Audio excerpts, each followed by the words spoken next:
Hello friends, welcome back to my channel Steps to Grow and my name is Parul. So friends, अक्सर मेरी videos के नीचे ये comment आता है कि मैम आप हमारे साथ शेयर करिए कि जिस टाइम पे आप प्रेपरेशन कर रहे थे उस टाइम पे आपका टाइम टेबल किस तरीके से होता था।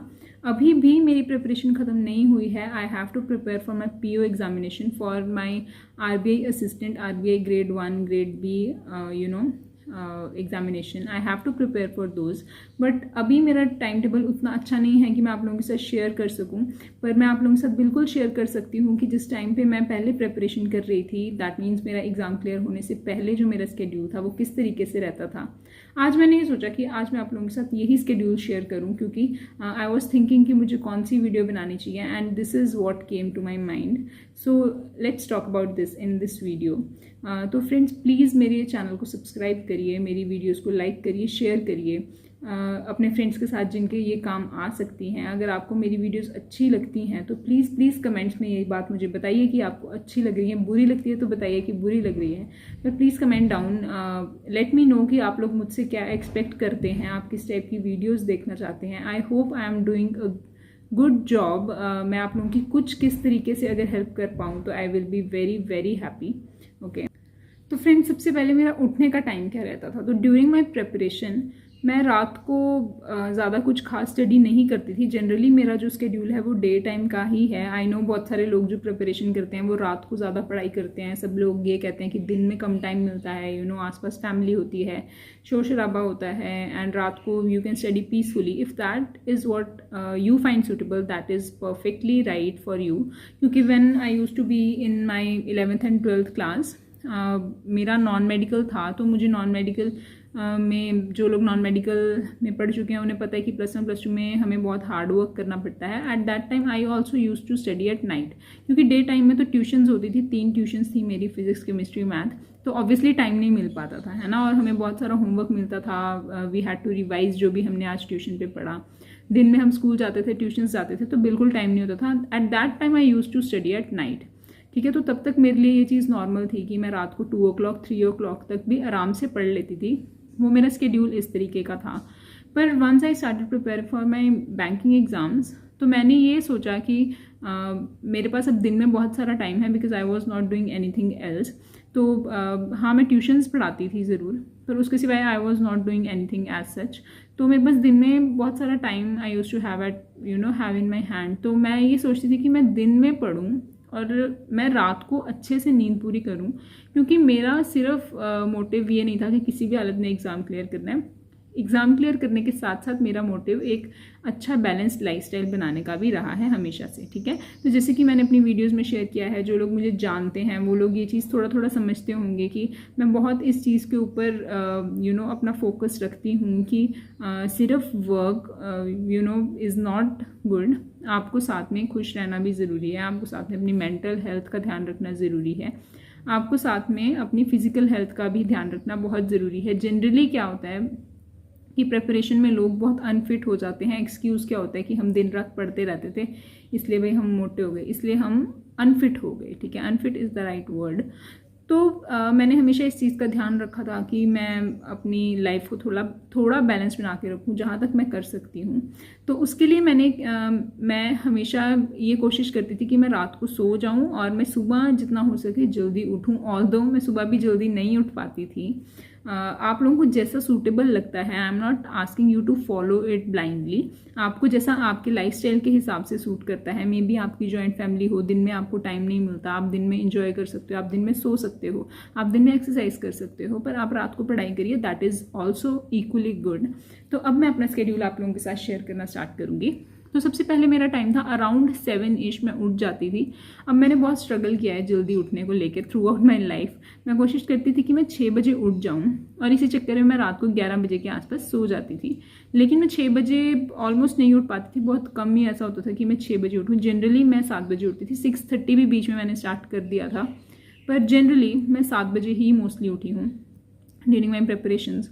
तो 7 बजे उठते ही क्या होता था, हमारी जो GA की क्लास होती थी, ठीक है। तो मेरा हमेशा ये टारगेट रहता था कि मैं 7 बजे से 15-20 मिनट पहले उठ जाऊँ, so that I can manage to complete my yoga session, ठीक है। तो लेटली मैंने क्या कर लिया था कि मैं जितने भी बजे उठती थी, मैं उठ के सबसे पहले हाफ एन आवर योगा करती थी, देन उसके बाद 15-20 मिनट्स वॉक के लिए जाती थी, और फिर वापस आके क्लास आधी मिस हो चुकी होती थी, लेकिन फिर ऑब्वियसली यूट्यूब पे क्लास तो रहती है, तो मैं 7:30 अराउंड अपनी क्लास स्टार्ट कर लेती थी, और 7:30 to 8:15 अराउंड इतने में वो क्लास में कंप्लीट कर लेती थी। अब ये क्लास कौन सी थी, जो मैं अपनी वीडियोज़ में बहुत बार बता चुकी हूँ, आशीष गौतम सर की अड्डा पे करंट अफेयर्स की क्लास आती थी एट 7 o'clock। तो I use to take that daily. अब मैं उसको ये भी कर सकती थी कि सुबह मैं अपना स्केड्यूल करूं और बाद में मैं वो क्लास दिन में लगा लूं, पर उससे बहुत लेज़ी हो जाता था, मुझे सूट नहीं करता था। मुझे ये लगता था कि सुबह काम कर लिया और एक बार ख़त्म हो गया, मतलब कि एक बार उसको किया और साइड पे कर दिया और फिर बाकी के दिन की तरफ ध्यान दिया, है ना। तो सबसे पहले मेरा क्या था कि जल्दी से जल्दी उठना। वो जल्दी उठना मेरा 6:30 to 7 के बीच में अराउंड रहता था। उठ के सबसे पहले योगा करना, जो कि 15 से 30 मिनट के बीच में वेरी करता था। उसके बाद वॉक पे जाना, जो अराउंड 30 मिनट्स या फिर समटाइम्स 20-25 मिनट्स भी रही, ठीक है। ये करने के बाद I use to feel very energetic. आते ही मैं करंट अफेयर्स खोलती थी, जो कि आई यूज़ टू हेट। मुझे करंट अफेयर्स बिल्कुल पसंद नहीं है। आशीष सर की बदौलत करंट अफेयर्स पास हो गए, दैट्स इट। पर करंट अफेयर्स मुझे बिल्कुल पसंद नहीं थे, तो मुझे लगता था कि सुबह सुबह इसको करो and just get it out of the way, है ना। तो मैं आते ही सबसे पहले करंट अफेयर्स खोलती थी, वो क्लास पूरी कंप्लीट करती थी। उसमें से कुछ कुछ मुझे आता था, क्योंकि सर ने इतनी बार रिवाइज कराया था, तो बहुत अच्छा दिन निकल जाता था मेरा, जिस दिन मेरे को क्लास में से बहुत कुछ आता हो। तो सर का तरीका ही ऐसा था कि आपके लिए चीज़ें ईजी हो जाती हैं। तो अब मैंने वो क्लास अटेंड कर ली। उसके बाद हमारे घर में ब्रेकफास्ट का टाइम हो जाता था अराउंड 8:45 to 9 हमारा ब्रेकफास्ट का टाइम रहता था। फिर ब्रेकफास्ट किया। ब्रेकफास्ट करने के बाद मुझे घर का काम करना होता था। जनरली मैं जब मेरा प्रिपरेशन का टाइम था तो मैं बहुत सारा घर का काम भी करती थी। I use to help my mother in everything, ठीक है। तो ये भी मेरी इंटेंशनली एक कोशिश रहती थी कि प्रिपरेशन का मतलब ये नहीं है कि आप दिन रात पढ़ रहे हो। ऑब्वियसली मैं इतना नहीं पढ़ती थी कि मेरे पास और किसी काम के लिए टाइम ही नहीं है, तो मैं अपनी मम्मा के साथ सारा काम करवाती थी। तो द थिंग इज़ कि after taking my breakfast I needed to do some household work. तो आप ये लगा लो, उसके बाद अराउंड 11:30-12 तक मेरा ये टाइम निकल जाता था घर के कामों में, ठीक है। फिर उसके बाद जैसे ही मेरा काम खत्म होता था तो first I use to take a bath. I know it is not a good habit to have a bath after taking a breakfast, पर मेरा स्केड्यूल ऐसा ही चलता था, क्योंकि मुझे खाना खाने के बाद घर के काम करने होते थे, तो मैं घर के काम ख़त्म करके उसके बाद ही नहाती थी। तो आफ्टर टेकिंग माई बाथ सबसे पहले मैं क्या करती थी, मॉक टेस्ट खोल के बैठ जाती थी। अब डिपेंड करता है, प्रीलिम्स का एग्ज़ाम आने वाला है तो प्रीलिम्स का मॉक, अगर प्रीलिम्स का एग्जाम हो गया है तो मेंस का मॉक। समटाइम्स ऐसा होता था एक प्रीलिम्स आ रहा है एक मेंस आ रहा है, तो दोनों का चलता था alternatively. That's according to you, जैसे भी आपको सूट करे, है ना। तो उसके बाद अराउंड 12-12:30 में अपना मॉक शुरू कर देती थी और फिर वो मॉक चलता था, ठीक है। अगर जैसे प्रीलिम्स का मॉक है तो 1 घंटे का मॉक होगा, उसके बाद उसमें जो गलतियाँ हुई वो सब एनालाइज करने में टाइम लग जाता था। अगर मेंस का मॉक है तो मेंस का मॉक ही 2 घंटे में ख़त्म होता था। I usually use to do कि अगर 3 घंटे का मॉक है तो 1.5 घंटे का एक दिन और 1.5 घंटे का नेक्स्ट डे। मैं 3 घंटे का कभी भी एक साथ नहीं करती थी, ठीक है। अब ये ख़त्म करने के बाद जो टाइम हो जाता था वो लंच का टाइम हो जाता था। Then I use to have my lunch करने के बाद I use to laze around. उसके बाद थकान हो जाती है, थोड़ी देर रेस्ट किया, 1 घंटा आधा घंटा, उसके बाद मैं आ जाती थी पढ़ाई पे। उसके बाद मैं क्या करती थी, मैंने क्या किया था, अड्डा और टेक्स्ट बुक 2 ऐप्स में सबसे ज़्यादा फॉलो करती थी। तो उन ऐप्स में जाके मैं क्विज सॉल्व करती थी, डिफरेंट जो उन्होंने डाले होते थे। अड्डा वाले डेली डालते थे रीजनिंग का क्विज, मैथ्स का क्विज, और टेक्स्ट बुक पे जो है वो परमानेंट कुछ चैप्टर वाइज क्विजेज थे, तो मैं कभी उसमें से सॉल्व कर लेती थी और कभी दूसरे में से, दोनों में से सॉल्व करती थी। तो ये मैंने एक स्केड्यूल बना रखा था कि रीजनिंग मुझे अपनी बहुत अच्छी करनी है। तो रीजनिंग में मैं क्या करती थी, डेली डिफ़िकल्ट लेवल के पजल्स सॉल्व करती थी। डजेंट मैटर कि प्रीलिम्स का एग्ज़ाम आ रहा है या मेंस का, मैं डेली करती थी ये डिफ़िकल्ट लेवल के पजल सॉल्व, ताकि मेरा उसमें कॉन्फिडेंस बिल्ड हो जाए। क्योंकि ये जो डिफ़िकल्ट वाले पजल्स होते हैं ये सॉल्व ही नहीं होते। I know you can understand, okay. तो द थिंग इज़ कि मैं ये करती थी कि जो डिफ़िकल्ट वाले पजल्स हैं वो अटैम्प्ट करती थी कुछ ना कुछ डेली, ठीक है। तो जिससे थोड़ा मेरा कॉन्फिडेंस उसमें बिल्डअप हुआ है, बहुत हेल्प की है इस चीज़ ने। ऑल्दो मेरा मैथ्स भी बहुत अच्छा है, पर फिर भी मैं डेली कोशिश करती थी कि 1-2 क्विज में मैथ्स के भी सॉल्व करूं। तो मैथ्स और रीजनिंग को मैं डेली इस तरीके से कुछ एक्स्ट्रा पढ़ती थी, ठीक है। देन रही बात इंग्लिश की। इंग्लिश के लिए मैंने आप लोगों को बहुत बार बताया है, वो vocab 24 की ऐप यूज़ करती थी और उसमें से मैं आर्टिकल्स पढ़ती थी। तो that's all I use to do. बाकी मॉक में सब कुछ कवर हो ही जाता है, मॉक को एनालाइज करना भी एक बहुत बड़ा काम है। तो जैसे मैंने आपको बताया, अगर मैं प्रीलिम्स का मॉक करती थी तो मॉक किया और उसको एनालाइज उसी टाइम कर लिया। अगर मेंस का मॉक किया है तो उस टाइम सिर्फ मॉक किया और फिर मैं शाम को उसे एनालाइज करती थी, जो गलतियां थी उनको सॉल्व किया।